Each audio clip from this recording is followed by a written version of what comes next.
Bonsoir à tous, merci d'être si nombreux pour cette séance de clôture. Après 4 jours de travail intense autour du thème de notre colloque, nous avons le plaisir, l'honneur aussi de recevoir Bernard-Henri Lévy. Vous êtes philosophe, vous êtes un essayiste engagé, directeur et fondateur de la revue La Règle du Jeu. Et le moins qu'on puisse dire, c'est que vous avez entrelacé dans votre œuvre, depuis le Testament de Dieu, un questionnement inlassable sur l'être juif. Vous y reviendrez, je pense, au cours de cet exposé, avec le choix délibéré de considérer que Heidegger, malgré toutes les fautes, malgré toutes les Dummheiten dont on peut le charger, mérite d'être encore lu et médité, comme le propose d'ailleurs Peter Travny, que nous avons entendu ces derniers jours. Et c'est la raison pour laquelle nous sommes très heureux de vous confier la clôture de notre colloque. On en dialoguera d'ailleurs s'il nous reste quelques minutes à l'issue de votre exposé, qui s'intitule « Comment peut-on être heideggerien ?» Merci Alexis Lacroix. Oui, je vais en effet, et c'est un très grand honneur, clôturer ce colloque. Malheureusement, sans avoir pu en suivre les travaux, puisque j'arrive tout à l'heure des États-Unis, où je m'exprimais dans une autre enceinte, mais sur un sujet qui n'est pas le contraire de celui d'aujourd'hui. C'était l'Assemblée générale des Nations unies, où je m'exprimais sur la montée de l'antisémitisme en Europe, et j'ai donc suivi vos travaux à travers mes amis, à travers Alexis, à travers Raphaël, Joseph, Cohen, Marianne Fransac, qui m'ont régulièrement tenu au courant de vos échanges et de vos recherches. Je voudrais faire un certain nombre de remarques de clôture tenant compte, autant que faire se peut, de ce qui a été dit. D'abord, bien sûr, la question des cahiers noirs, c'est 34 cahiers noirs par la couverture de Moleskine autant que par le contenu, qui, comme cela a été plusieurs fois dit, qui contiennent la pensée intime, dissimulée de Heidegger et dont il a expressément tenu à ce qu'elle soit publiée à la fin de ses œuvres complètes, comme si elle en était l'aboutissement ou le testament. Pour ce que je sais de ces 34 cahiers noirs, n'étant pas germaniste, il n'y a pas pour l'instant d'édition française. Pour ce que j'en sais, et pour ce que nous en savons tous, enfin en tout cas les Français ou les Français peu germanistes, ce qui est tout à fait nouveau, ou en tout cas l'événement de ces cahiers noirs, c'est d'abord le fait que le mot et le nom juif y soient énoncés à de nombreuses reprises, pas si nombreuses qu'ont bien voulu le dire les premiers comptes rendus, mais pas si rares non plus que ne le prétendent les éternels turiféraires. Donc le nom juif cette fois et le mot juif, le signifiant, sont là et bien là. Ils y sont, pour ce que j'ai pu en juger, contre toute attente, traînant après eux le plus plat du préjugé antisémite, la pensée calculante, trafiquante, négociante, comme étant le propre du juif, et puis l'idée sinon d'un complot, du moins en tout cas d'une machination juive, dont Martin Heidegger, le philosophe, aura passé toutes ces années à voir les manifestations. Ce qui apparemment est frappant aussi dans ces cahiers noirs, c'est que l'on n'y trouve toujours pas de mots de regret, de demande de pardon, concernant ce fardeau, cette bûche dont il parle dans un poème dédié à Hannah Arendt, qu'est la Shoah. Quand il s'adresse à Hannah Arendt, la Shoah est ce fardeau, cette bûche, dans ses cahiers, qui reflète sa pensée la plus intime entre soi et soi, il n'en est pas question.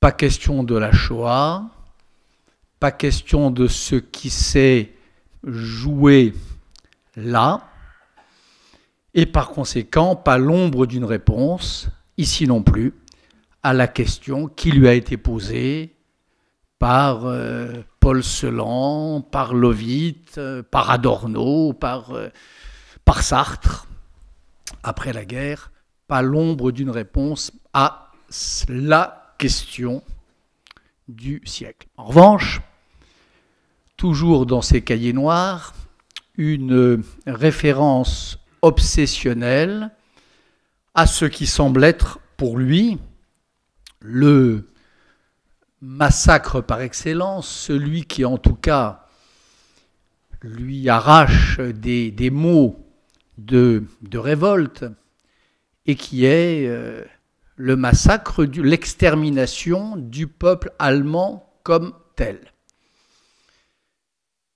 Il y a même, semble-t-il, mais je dis cela au conditionnel, dans ces cahiers noirs, des textes, des fragments qui indiquent que les 12 ans de nazisme auraient pu être le théâtre et le fruit d'une effroyable machination menée par le peuple machinateur par excellence, afin d'imposer aux Allemands une punition longtemps attendue et un châtiment, à ses yeux, immérité. Et puis, dans les cahiers noirs, enfin, c'est cette phrase étrange que les germanistes ici ont lue probablement de manière plus instruite que moi, cette phrase très étrange sur le national-socialisme, non pas comme principe d'une philosophie, mais sous la philosophie comme principe, attestant du fait que le national qu'Heidegger est bien, fut bien, le grand penseur contemporain du national-socialisme, que son histoire intellectuelle, non contente de croiser ce national-socialisme, s'y est ajustée et l'a pour partie habité tout en se laissant habiter par elle. Voilà donc, si j'en juge ce que j'ai pu en lire, ce qui se dit dans ces très scandaleux cahiers noirs. Pour ce qui me concerne, tout cela ne m'a pas excessivement... Enfin, je fais partie de ceux, mais je crois que vous êtes nombreux ici, et plusieurs des orateurs qui m'ont précédé sont dans le même cas. Je n'ai pas été démesurément surpris par ces fragments des cahiers noirs. Heidegger fut intimement antisémite, donc très profondément. On le sait à travers des confidences des uns et des autres, de Jaspers dans son autobiographie par exemple, et on le sait à travers des textes intimes, non publics, comme cette lettre, révélée par Die Zeit, je crois, en 1989, où le tout jeune Heidegger, avant Sein und Zeit, assigne à la philosophie et à son intervention dans la philosophie la tâche de désenjuiver la pensée. On sait que, contrairement à ce que disent et soutiennent encore aujourd'hui les thuriféraires de Martin Heidegger, on sait qu'il fut à l'occasion un dénonciateur plus ou moins zélé plus ou moins bruyant de juifs. Oublions l'affaire Husserl, mais enfin le dossier Baumgarten, jugé par lui dans le dossier qu'il a instruit, indigne de former la jeunesse allemande sous son bientôt rectorat. On sait les fréquentations du nazi Heidegger, qui a pris sa carte du parti nazi d'emblée, le même jour que son ami et concurrent Carl Schmitt, et qui l'a reprise chaque année jusqu'à la fin. On sait quelques-unes de ses fréquentations les plus terribles. Je viens de dire Carl Schmitt, mais bien pire, Fischer, Eugène Fischer, je crois, le maître de Mengele, l'homme, le théoricien des expérimentations les plus terribles sur les races et en vue de la juste sélection. On connaît depuis très très longtemps le texte, l'hommage à Schlageter, le soldat Schlageter, fusillé, je crois, par les Alliés en 1923, ancien combattant de la guerre de 1914, opposant à l'occupation d'une partie de l'Allemagne, est devenu un héros, une figure magnifique, héroïsée de l'Allemagne nazie dès le combat de la rhétorique nazie, dès le combat pour Berlin de Goebbels et jusqu'au mythe du XXe siècle de Rosenberg. La mort de Schlageter, la mort la plus dure, dit Heidegger, la mort la plus âpre, la mort la plus héroïque, a opposé, même si je sais que sur ce texte, les interprétations peuvent légitimement s'opposer, à la pauvre mort, à la mort sans mourir, à la mort réduite au seul périr de ces femmes et ces hommes sans monde, même pas pauvres en monde comme les animaux, mais sans monde, que furent les Juifs dans un des rares textes où Heidegger évoque, sans les nommer, ils sont sans monde, les victimes de la Shoah. Donc nous connaissions tous cela, l'hommage à Schlageter, l'amitié avec Fischer, le rapport Baumgarten, et nous connaissions dans le corpus même heideggerien, avant les cahiers noirs, d'autres textes connus depuis très longtemps, comme celui dans l'introduction à la métaphysique, où il évoque la vérité et la grandeur intérieure du national-socialisme, la vérité et la grandeur interne du national-socialisme. Nous connaissions dans la deuxième ou troisième conférence de Brême, je m'excuse, mais je n'ai pas eu le temps d'écrire, j'arrive là vraiment de l'avion, cette conférence, mais enfin, vous vérifierez évidemment la précision des citations, et je la vérifierai moi-même avant publication. Nous connaissions dans la deuxième ou troisième conférence de Brême de 1949 le texte sur la Shoah, sur les millions de cadavres, réduits à des pièces détachées cadavérisées, où ce qui est le plus choquant n'est probablement pas l'assimilation à l'agriculture motorisée, car après tout, dire que la destruction des Juifs se conforma au modèle de la grande agriculture motorisée, c'est probablement toucher à quelque chose de la vérité de ce crime unique, inouï, sans précédent et sans succédent. C'est probablement toucher à quelque chose de son programme et de sa monstruosité, mais dans cette conférence de Brême, le point du lapsus, le point de la révélation, le point qui, à mes yeux, fait scandale, sûrement plus, ou en tout cas autant, que les passages des cahiers noirs dont j'ai eu connaissance. Ce qui est le plus grave pour moi dans cette conférence de Brême, c'est que ce massacre de millions de Juifs par des procédés assimilables à ceux de l'agriculture motorisée se compare à l'arraisonnement ou à l'extermination d'un peuple par la famine.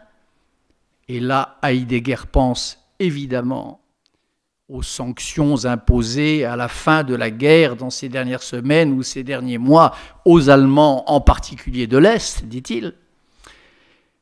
Et puis, cette extermination des millions de Juifs par des procédés semblables à ceux de l'agriculture motorisée se compare aussi à la fabrication de bombes à hydrogène. Comparer la Shoah à Dresde ou à la bombe H, c'est là la définition pure, chimiquement pure, du négationnisme. Donc, tout cela est connu depuis très longtemps. Nous savions qu'Heidegger avait vu jusqu'au bout, jusqu'à l'entretien du Spiegel de 1966, je crois, dans le nazisme, cette vérité intérieure et cette grandeur.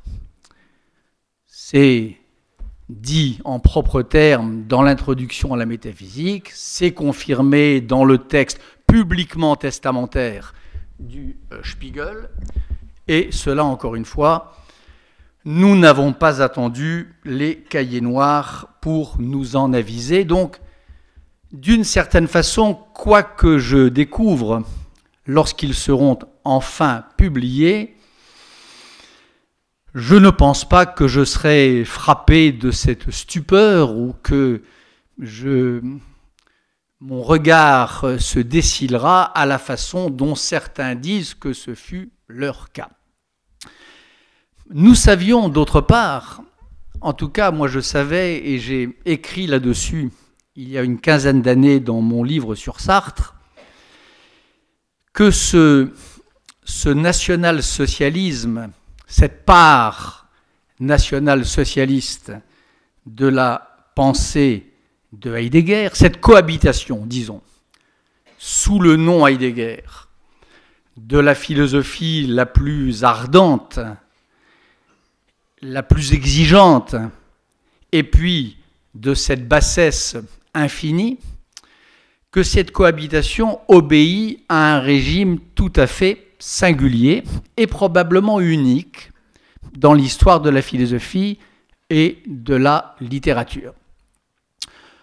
Pas besoin des cahiers noirs pour savoir qu'on n'est pas dans le cas d'un homme privé qui aurait eu ses faiblesses ou ses petitesses.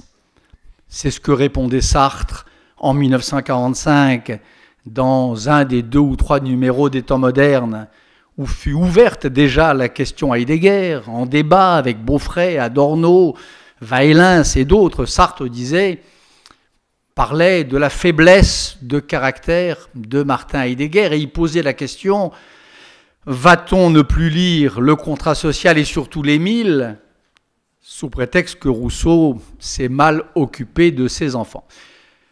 Nous savons, depuis toujours, avant les cahiers noirs, qu'on n'est pas dans ce schéma-là. On n'est pas dans un contre-sainte-beuvisme philosophique, avec d'un côté l'homme pusillanime, fragile, soumis peut-être à des pressions, en tout cas celles de son époque, et puis de l'autre, le penseur qui, dans le secret de son archive ou de sa bibliothèque, poursuivrait son dialogue face à l'éternité, avec Héraclite, Parménide et Anaximandre, les trois porteurs de la parole initiale selon lui. On n'est pas dans ce cas-là. On n'est même pas, c'est ce qui m'a frappé depuis que je travaille sur le cas Heidegger, on n'est même pas dans le cas, par exemple, de Sartre lui-même, qui a clairement abrité sous son patronyme deux œuvres distinctes, presque antagoniques l'une de l'autre, un peu, dit-il quelque part, comme les deux reproductions du monde s'affichant dans le cerveau de la baleine de Moby Dick de son cher Herman Melville, deux yeux, disait Sartre, comme les siens, tellement écartés qu'il captait deux représentations du monde opposées l'une à l'autre, et c'est le cas de Sartre. Il y a le Sartre nietzschéen, stendhalien, romantique, révolté, et puis il y a le Sartre de la critique de la raison dialectique, soumis, asservi au totalitarisme de son temps, et voyant se raréfier toute cette belle révolte de la nausée ou des premiers textes. Et il y en a même un troisième, celui des dialogues avec Béni Lévy, qui renoue avec le premier tout en inventant encore autre chose, mais c'est une autre histoire. Donc on a des exemples. L'exemple Sartre de deux œuvres, ou de même trois, qui cohabitent dans la même tête et qui sont portées par le même nom, même si elles sont quasi antonymes l'une de l'autre, ou si c'est par quasi-homonymie qu'elles peuvent se réclamer du nom de Sartre. En littérature, c'est le cas de Louis-Ferdinand Céline, où de la même façon, il y a deux œuvres et même trois. Il y a le Céline de Mort à crédit et du Voyage au bout de la nuit, incroyablement sombre, déjà là, et pessimiste, qui ne voit aucune issue au malaise dans la civilisation.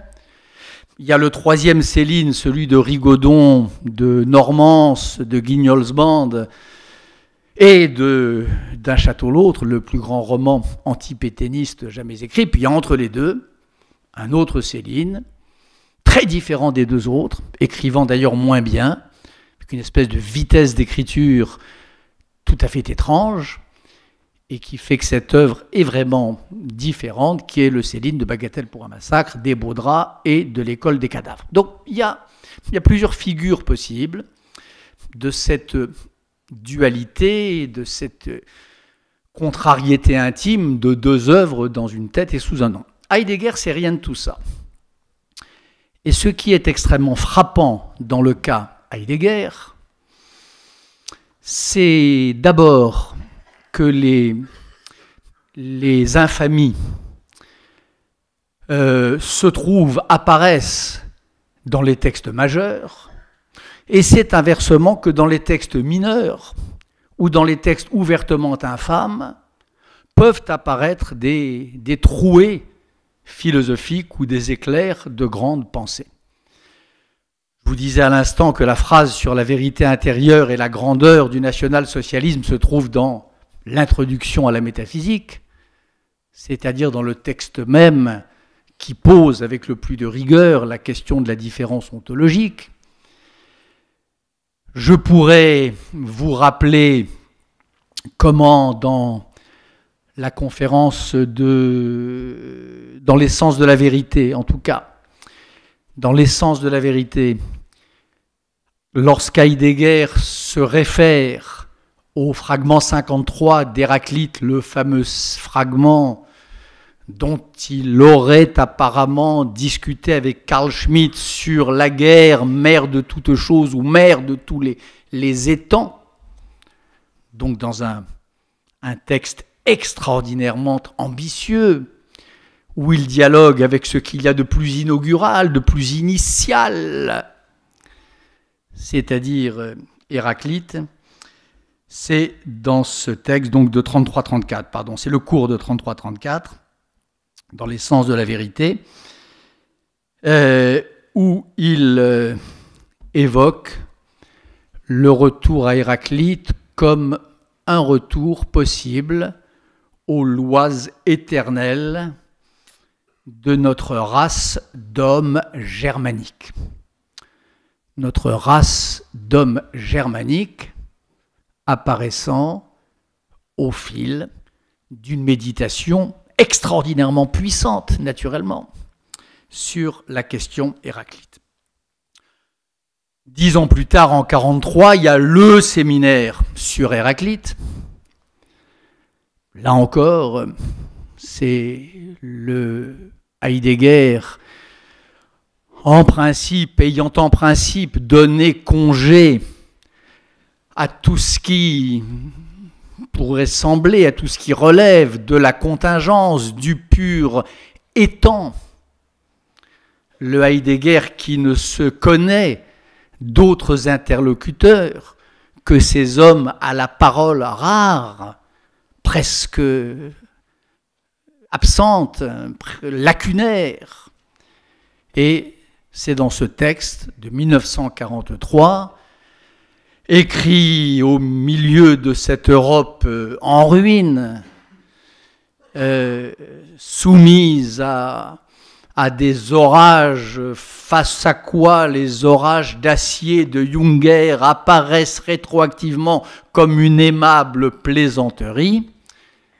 Dans ce texte de 1943 sur Héraclite, il dit que le salut viendra pour cette Europe de 1943 par la race allemande, pour autant qu'elle revienne aux sources de son alémanité.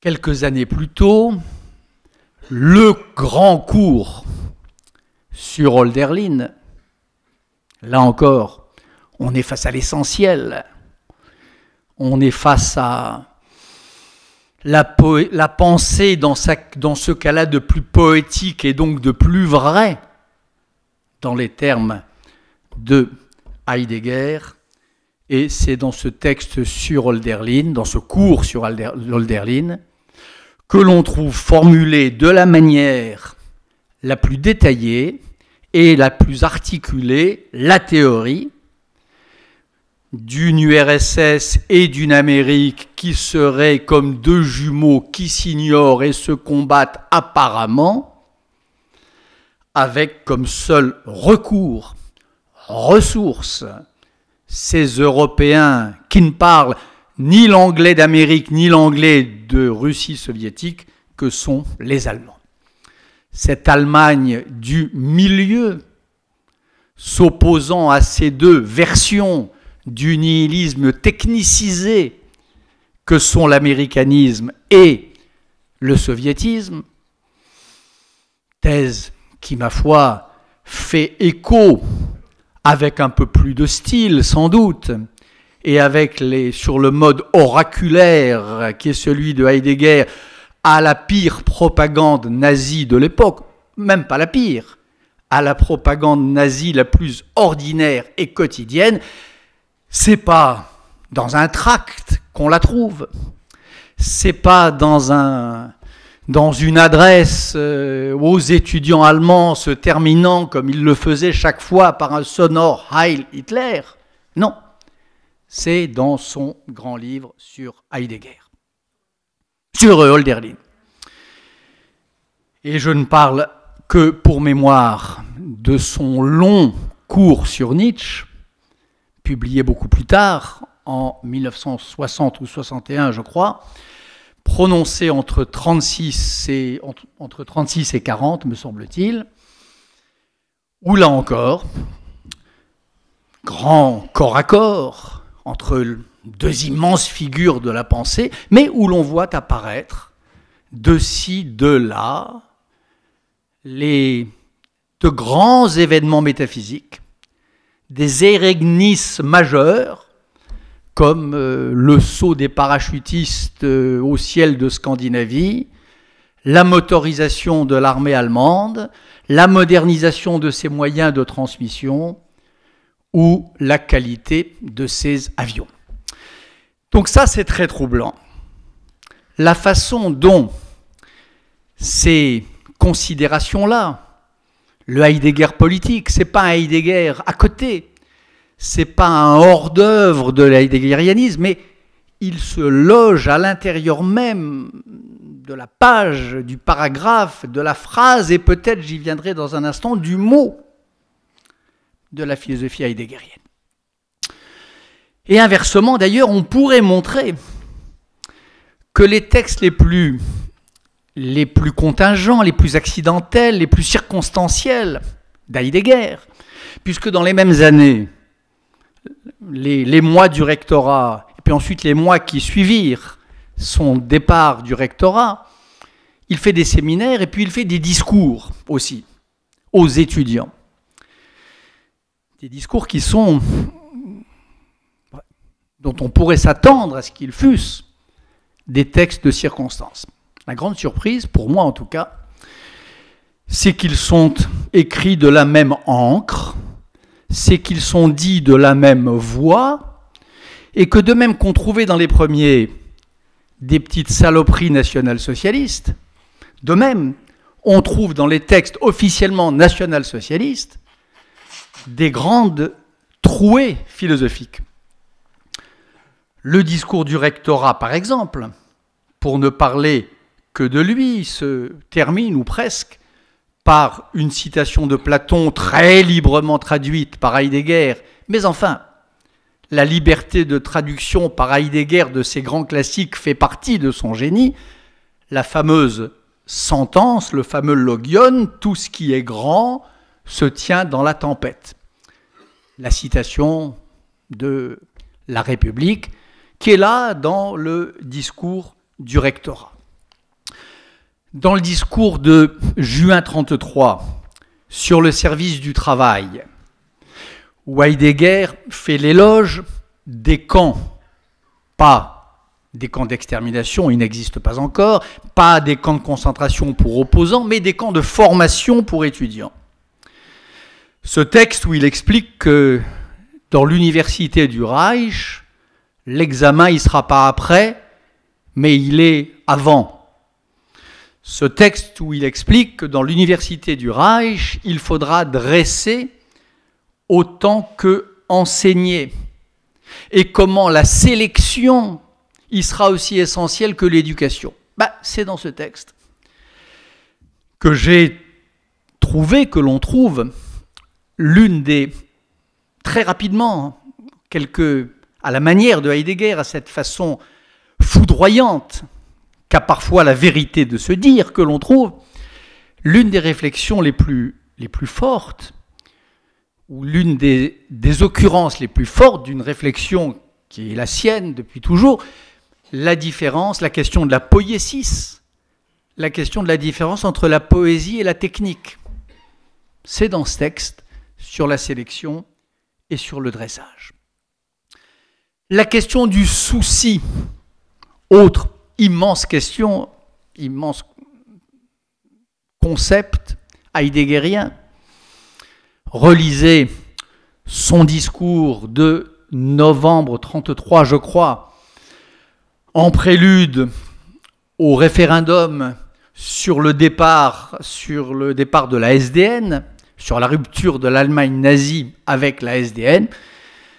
Dans ce texte éminemment politique, dans ce texte ouvertement hitlérien, dans ce texte où il réalise ce qui pour certains était son rêve secret, son rêve platonicien, sauf qu'Hitler n'était pas le tyran de Syracuse et que Heidegger n'était pas tout à fait Platon, le rêve d'être le conseiller du prince des ténèbres de ce temps. C'est dans ce texte que l'on trouve l'une des meilleures formulations de cette affaire de souci. Et puis, le dernier discours de Heidegger, juste après son départ du rectorat, le discours de novembre 1934, qui est là encore un discours éminemment politique, et où on a la stupeur, un discours politique sur la question de l'État, sur la question de l'État nazi, Un discours où l'on sent en filigrane les restes de la querelle entre l'aile conservatrice et l'aile révolutionnaire du NSDAP, entre l'aile qui aura été liquidée pendant la nuit des longs couteaux, dont certains, Farias ou Hoth, ont dit qu'elle était la vraie parentèle nazie de Heidegger, et puis ceux qui avaient pour souci de construire un État, d'engager une guerre et de la gagner. On sent que ce texte se situe dans l'ombre de cette question-là, la question de l'État, la question de son dépérissement ou non, la question de la révolution nazie et la question de la construction de l'État. Et là, Heidegger développe dans ce texte ce discours de la fin novembre 1934, donc je crois le dernier de cette période. Il développe une théorie de l'articulation de l'État et du peuple pour laquelle il mobilise ce qui, pour l'heideggerien que je ne suis pas, est probablement ce qu'il y a de plus essentiel, j'ose pas dire de plus sacré, la question de la différence ontologique, la question du rapport entre l'être et l'étant. L'État étant du côté de l'être, le peuple étant du côté de l'étant, et la bonne articulation de l'un et de l'autre, qui est la grande question qui se pose depuis le combat pour Berlin jusqu'à l'élimination de Rome, des SA, de la nuit des longs couteaux.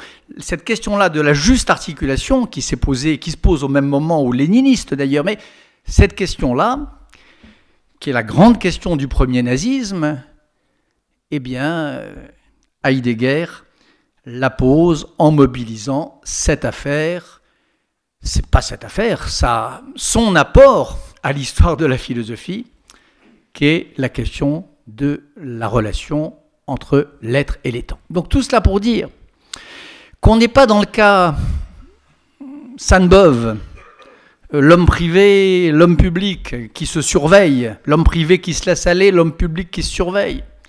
On n'est pas dans le cas Sartre, une pensée tellement vagabonde et libre qu'elle se coupe en deux. On n'est pas dans le cas Céline, un moment d'égarement très long et criminel, mais d'égarement. On est dans quelque chose de beaucoup plus mystérieux, dans un régime de discursivité absolument unique, qui fait que si j'étais germaniste, ce que je ne suis pas, si j'étais heideggerien, ce que je ne suis pas non plus, si j'étais même un spécialiste d'Heidegger, ce que je ne suis hélas pas, dont je pense que je pourrais démontrer qu'elle se pose dans qu'elle partage, qu'elle coupe en deux, qu'elle se faufile à l'intérieur du moindre mot de la langue heideggerienne. Cette bataille-là entre, disons, le Heidegger essentiel et puis le Heidegger qui croit que les parachutistes en Scandinavie sont un événement métaphysique. Donc on est là devant quelque chose de tout à fait inédit, de tout à fait troublant et qui fait véritablement, c'est le moins qu'on puisse dire, embarras à la pensée. Alors comment on se tire de ça ? Il y a deux réponses que vous avez entendues ici même et à la BNF, dont vous avez entendu en tout cas l'écho, dit par de très, très fortes voix et très autorisées. Il y a deux réponses. Il y a, par rapport à ça, il y a la réponse des adversaires, des turiféraires de Heidegger, un peu embarrassés par les cahiers noirs, mais au fond, pas tellement, parce que ce qu'ils pensent, eux, c'est d'abord que, jusqu'au cahier noir, le mot juif n'est jamais prononcé, et ils n'ont en effet pas tort.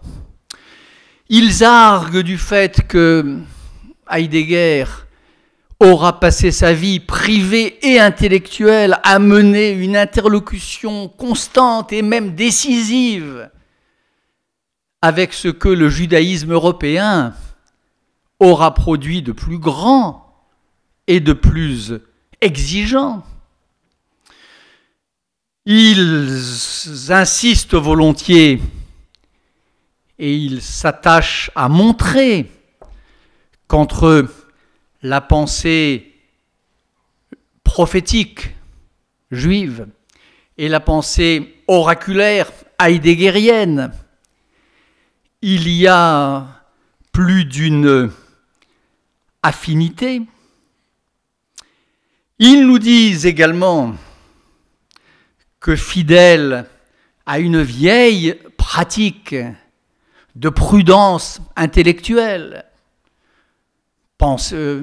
formulée par Descartes, par Spinoza, par Léo-Strauss, Heidegger avançait masqué, et que telles ou telles de ces phrases monstrueuses dont je viens d'évoquer certaines ont été écrites mais pas dites, ou dites et pas écrites, et qu'il y avait là tout un jeu avec les autorités universitaires, puis avec les autorités politiques tout court. Donc il y a tout cet écheveau d'explications, et ils finissent par nous dire, c'est je crois, là, et je le dis sans me moquer, c'est la position des plus probes des heideggeriens historiques. Ils pensent que l'antisémitisme est un détail dans la pensée d'Heidegger. Je le dis sans... Ils le disent, ils le pensent. Puis il y a de l'autre côté les adversaires d'Heidegger. Et là, je pensais à l'instant à quelqu'un comme François Fédier, et je pense maintenant à un intellectuel dont je regrette d'ailleurs l'absence. Ce n'est pas faute de l'avoir invité, ni de ma part d'y avoir insisté, comme je pense à Emmanuel Faye. Il y a ceux qui disent à l'inverse. Il y a ceux qui disent à l'inverse que le non-juif, le signifiant n'est jamais là, mais qu'il y est tout le temps. Et que pour l'oreille véritablement contextualisée, on n'entend que lui. On demande, les amis de Fédier demandent qu'on remette les phrases d'Heidegger dans leur contexte. Oui, dit Faye, leur contexte, allons-y. Le contexte linguistique, le contexte idéologique de l'époque fait que même quand il n'est pas là, le mot juif y est, on n'entend que lui.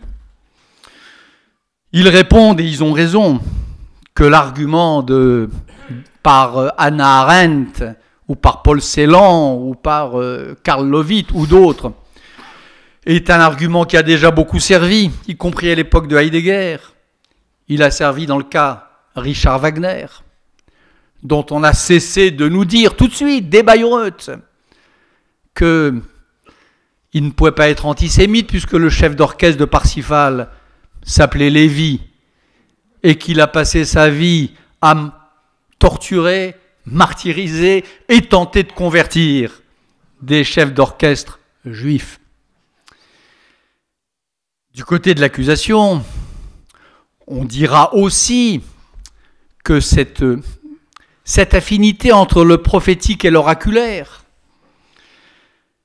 elle peut avoir un tout autre sens, et elle l'a probablement, celui qu'elle avait chez les nazis, les vrais, les nazis de l'État et de la conférence de Wannsee et de la solution finale, c'est-à-dire le sens d'une abominable rivalité mimétique de la part des nazis.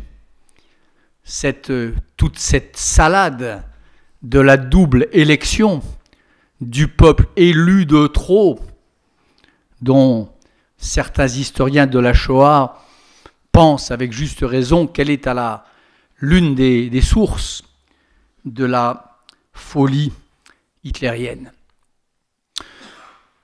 Larvatus prodeo, des mots qui sont là pour tromper la vigilance des autorités. Inversement, disent les adversaires de Heidegger, inversement. Quel travail après 1945 pour réécrire, maquiller, trafiquer, interpoler les textes des années 33 à 44. Oui, pour les réécrire, mais dans l'autre sens.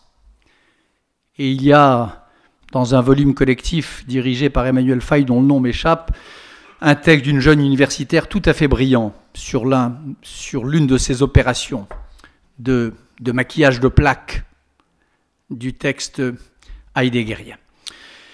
Et dans cette logique-là, cette deuxième logique, la conclusion, c'est que l'antisémitisme n'est pas un détail de la pensée heideggerienne, qu'elle est en son cœur, et que, hélas, peut-être ou pas, le véritable impératif aujourd'hui, c'est de cesser de le lire.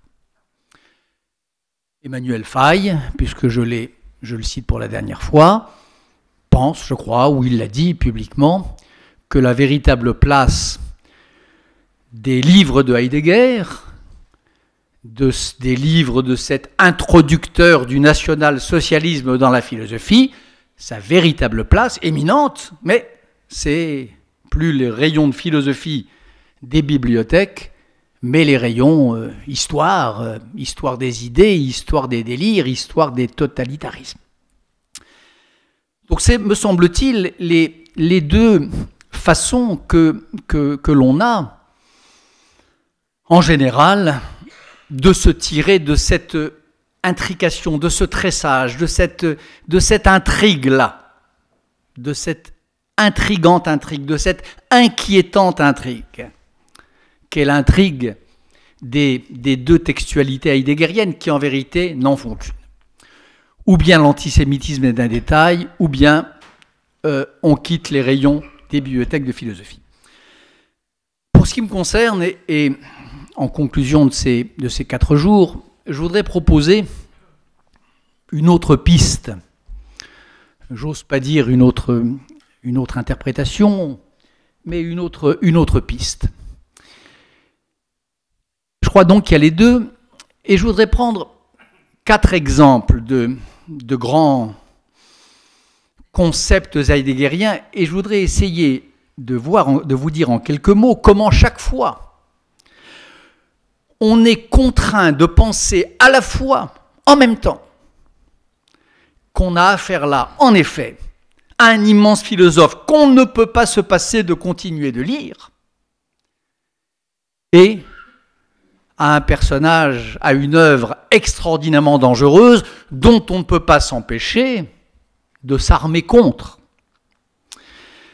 La question du sujet, ce décentrement spéculatif qui fait que l'on passe de la question du sujet à celle de la vérité, de la question de la vérité à celle de l'être, et que le sujet lui-même est désubstantialisé, dépulpé, déshumanisé.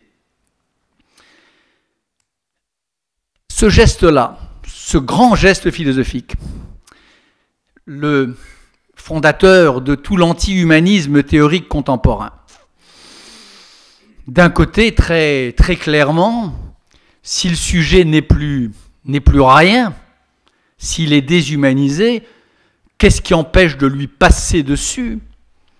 Qu'est-ce qui empêche de le violer?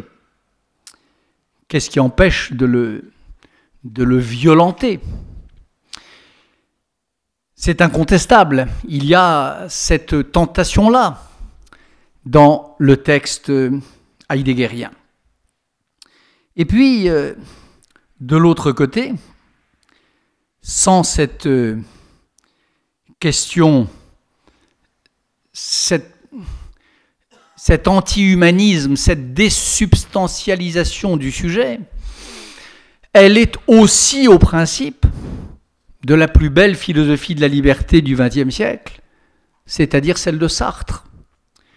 Si Sartre a pensé jusqu'au bout sa liberté et celle des hommes, s'il a jusqu'à la caricature et jusque parfois à la folie pensé et montré que l'on pouvait faire à peu près n'importe quoi de sa situation et de sa liberté, c'est parce qu'il avait mal lu, bien sûr, trop vite, comme il faisait à la pirate, mais parce qu'il avait regardé de près la théorie du Dasein heideggerien. Et puis, c'est vrai de la liberté sartrienne, et il est vrai aussi, je me rappelle, l'une des leçons de mon vieux maître, Louis Althusser, une leçon très énigmatique. Louis Althusser disant que le stalinisme était un humanisme. Réponse à John Lewis, 1972 ou 13. Phrase qui fit hurler les bien-pensants, mais qui avait sa vérité. La vérité étant que oui, s'il y a un propre de l'homme, alors ce propre peut et doit être émondé de ses impropriétés, de ses impuretés, et que c'est probablement là la racine, le moteur premier du stalinisme ou des totalitarismes. Donc, on peut dire aussi que l'anti-humanisme heideggerien, ce décentrement spéculatif, a cet effet libérateur et peut fonctionner comme une machine à prévenir ou à brider ce qu'on a appelé les tentations totalitaires. La question de l'histoire, l'historialisation, l'épocalisation de toute chose, cette idée qu'il est histoire de tout, ces textes où Heidegger dit que la nature elle-même, en tant qu'elle est champ de bataille, lieu de culte et paysage, elle est le théâtre d'une histoire, que tout est histoire, la nature, le genre humain, les hommes. Là encore, il y a une sorte d'effet de bascule intérieur au texte même, comme un pendule mystérieux et secret, qui fait que ce déniaisement philosophique, il peut basculer du côté de la mise en doute, de la révocation en doute, de l'idée même du genre humain, d'un genre humain. Du côté de l'identification du Dasein, non pas à l'individu singulier caractérisé par sa mienneté, mais à un Dasein collectif porté par l'esprit d'un peuple et son esprit au sens, pas au sens de Derrida, mais au sens de Goebbels, au sens volkisch du mot. Ça peut aller vers ça. Et puis de l'autre côté, dire qu'il n'y a rien dans ce monde qui échappe à l'histoire, rien qui malgré ses apparences de stabilité et de pérennité, ne soit tramé et forgé par l'histoire. Après tout, qu'avaient d'autres en tête les révoltés de la fin des années 1960 en Europe lorsqu'ils tenaient qu'il n'y avait pas de rapport d'autorité, qu'il n'y avait pas de relations sociales, qu'il n'y avait pas de détermination intime qui ne puisse être mise en question, en péril, en suspens. L'historialisation de toute chose, oui, c'est la porte ouverte au Dasein comme esprit du peuple, c'est la porte ouverte aux théories spengleriennes de la chute et du déclin des singularités volkisch, et puis c'est aussi une école de révolte, et c'est aussi d'ailleurs cette historialité. Et là, les heideggeriens n'ont pas tort, c'est aussi l'une des butées contre laquelle vient se heurter la biopolitique, ou la conception naturaliste des étangs, autrement dit le racisme. C'est vrai que dans cette idée que tout est histoire, il y a quelque chose qui, par exemple, j'évoquais Sartre à l'instant, quelque chose qui a probablement permis au Sartre d'après la Seconde Guerre mondiale d'écrire ses réflexions sur la question juive. Je crois que ce n'est pas un hasard si les réflexions sur la question juive, c'est-à-dire ce livre où il est dit que tout est histoire dans cette affaire, et l'être juif, et le regard que l'on porte sur lui, ce n'était pas un hasard si ce livre est contemporain de la découverte par Sartre de Heidegger. Donc la question du sujet, la question de l'histoire, la question de la langue. La question de la langue. Heidegger est probablement, enfin certainement, le dernier cratylien conséquent, le dernier philosophe à avoir pensé jusqu'au bout cette idée qu'il y a un rapport de familiarité, de connivence et même d'identité entre la chose et son dire, entre Ding et Dichten, que ce n'est pas un hasard si cette chose-là s'appelle comme ça. Et de ce cratilisme, il a tiré sa manière de philosopher, qui n'est plus une manière dialectique, mais qui est une manière exégétique. L'exégèse, pas même des textes, mais des mots. Cette façon de fouiller, de foyer, de décomposer, de leur faire rendre gorge ou rentrer dans la gorge le sens.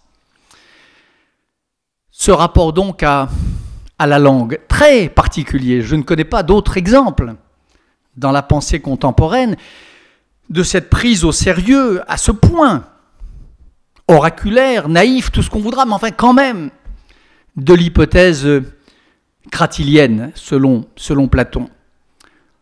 Le philosophe anti-saussurien.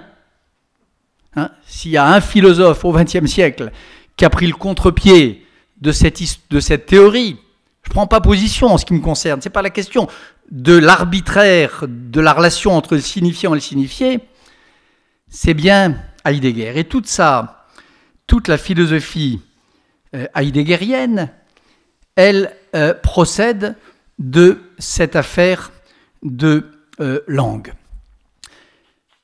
Alors là encore, et ça c'est capital, évidemment, mais de ce capital-là dépendent, à partir de là, s'ouvrent de nouveau, par le même effet de bascule intérieur, deux hypothèses.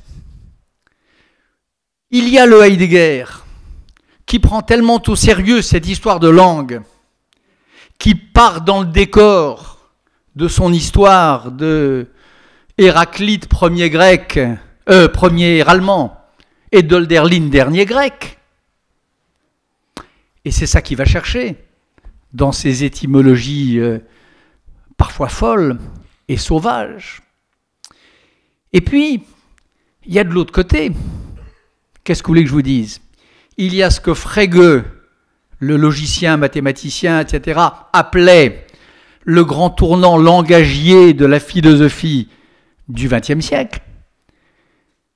Et puis il y a la psychanalyse et la métaphysique du docteur Jacques Lacan. Il n'y a pas de Lacan sans ce Heidegger-là.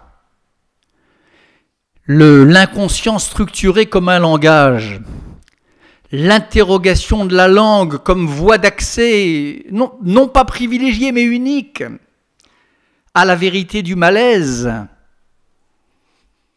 C'est impensable tout ça, sans cette invention d'une exégèse cratilienne par Martin Heidegger.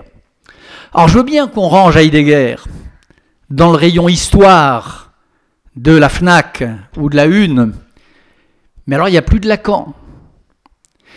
Et c'est par-delà Lacan toute une part de la pensée contemporaine qui s'évapore, qui disparaît, qui n'a pas lieu d'être, qui se taira. Et puis dernier exemple enfin, le plus important naturellement, le plus important, la question de l'être. là encore, Heidegger fait quoi? Heidegger est incontestablement le premier philosophe à poser la question de l'être comme telle. Pas la question de l'être en tant qu'être à la façon d'Aristote, pas la question de l'être comme fondement, ou comme primum, comme premier moteur, ou comme Dieu caché, ou comme noumen embusqué sous la floraison des phénomènes. Non, l'être en tant que tel. L'être à la fois originaire et voilé par la prolifération des étangs et par l'histoire de la métaphysique. Ça, c'est la question d'Heidegger et il est le premier à la poser. Ce n'est pas la question d'Aristote, ce n'est pas la question de Platon. Il a raison de dire, même si c'est l'un des textes où on trouve le plus de cochonneries, que ce n'est pas la question de Descartes, c'est la question heideggerienne. Cet être oublié, scellé et qui se donne à dévoiler. Là aussi, il y a deux façons de se tenir, pour emprunter un mot du vocabulaire heideggerien, face à cette thèse-là. Ou bien on la prend à la lettre, ou bien, pour aller très vite, on la prend de façon métaphorique. Évidemment, Heidegger fait les deux, et les heideggeriens font les deux. Si on la prend à la lettre, on pense qu'il y a vraiment eu un vrai moment où l'être se montrait comme tel, où il y a vraiment eu une chute, un déclin, une catastrophe dans la facticité, et qu'il faut vraiment trouver de vrais acteurs, de vrais opérateurs de retour vers cette vérité oubliée. Donc un voilement et un décèlement qui ne sont pas métaphoriques, qui disent une histoire réelle. Il y a un Heidegger qui pense ça, qui pense que Anaximandre, Héraclite, Parménide ont vraiment vécu dans l'éblouissement de l'être.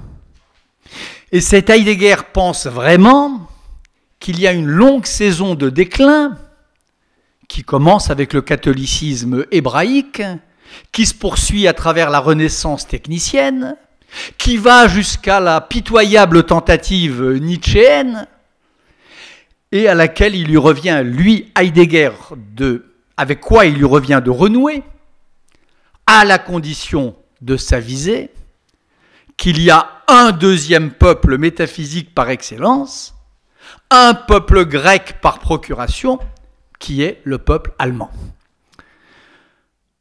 Et il y a foultitude de textes qui disent ça, qui disent que les Allemands sont des Grecs, ou que les Grecs étaient déjà des Allemands, qu'il y a deux peuples métaphysiques, c'est ces deux-là, et qu'il y a un peuple imposteur, qui est le peuple juif, qui par conséquent n'a pas sa place dans ce mano à mano entre les deux peuples métaphysiques par excellence.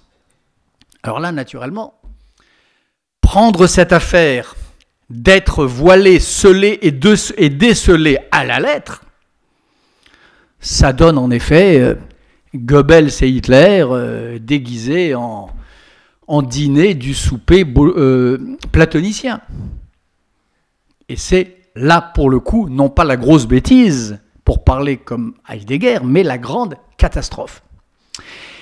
Et puis il y a un autre Heidegger. Il faudrait entrer dans le détail des textes, mais je le ferai peut-être un jour. Il y a un autre Heidegger qui pense et qui dit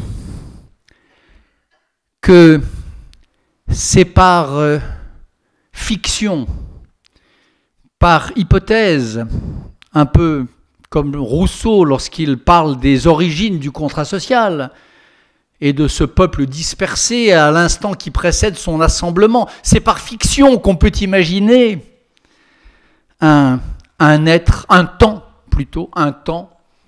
où l'être était éclatant. C'est par manière de parler que l'on évoque cette lente histoire d'un déclin. Et c'est là encore par métaphore qu'il pense qu'il y a ici ou là un peuple de nouveaux Grecs.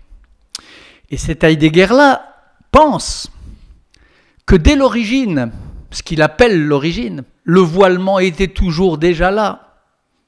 C'est ce que Michel de Guy nous enseignait en Hippocagne au lycée Pasteur en 1966, que le voilement était toujours déjà là, qu'il n'y a pas d'être non voilé, que le déclin, il est toujours, déjà et constamment parsemé de trouées vers l'être, qu'il y a, dit Heidegger lui-même, dans toute grande pensée, des pistes forestières.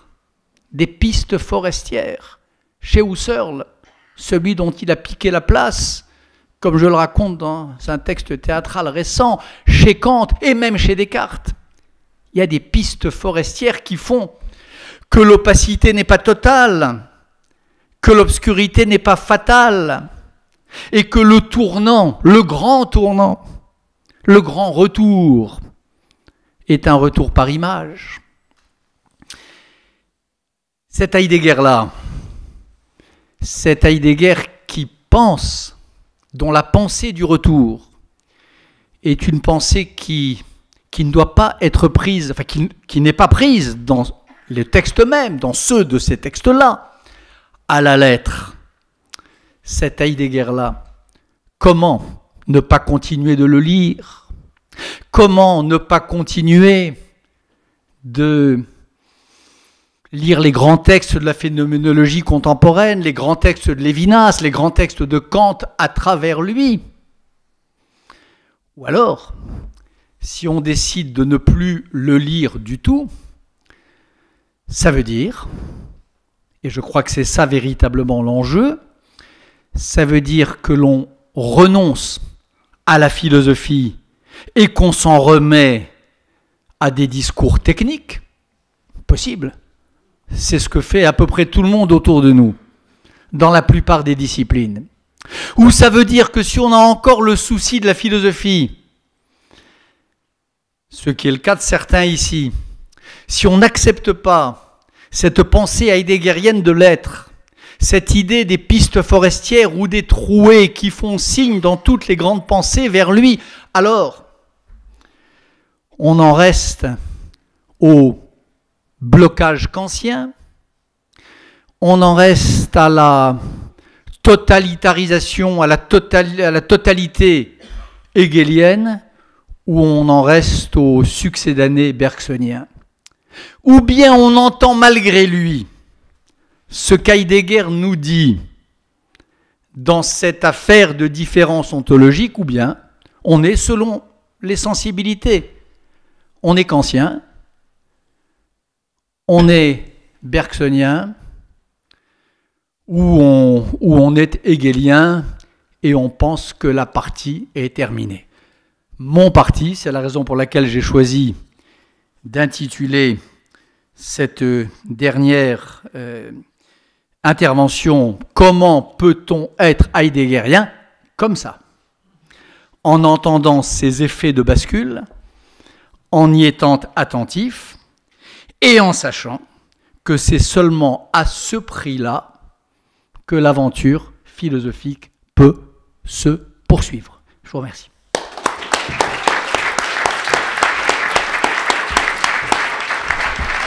Merci infiniment Bernard-Henri Lévy de cette conférence de clôture qui n'étanche probablement pas la soif de connaissance et de compréhension de notre public. Et avant de passer la parole pour un dernier tour de questions, je vais moi-même me permettre de vous poser une question.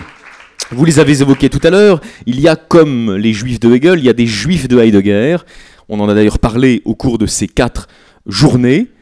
Lévinas en était un. Est-ce que vous vous sentez juif de Heidegger?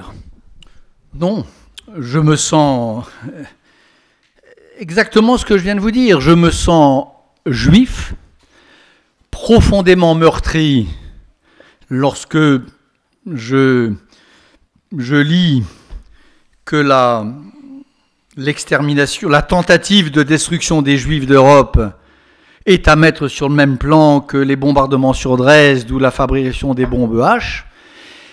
Mais je sais que je ne me serais pas engagé dans l'aventure philosophique, il y a maintenant 40 ans, si je n'avais lu Sein und Zeit, si je n'avais lu la lettre sur l'humanisme. Je sais que tout ce qui compte, ça émeut les gens, ça les scandalise.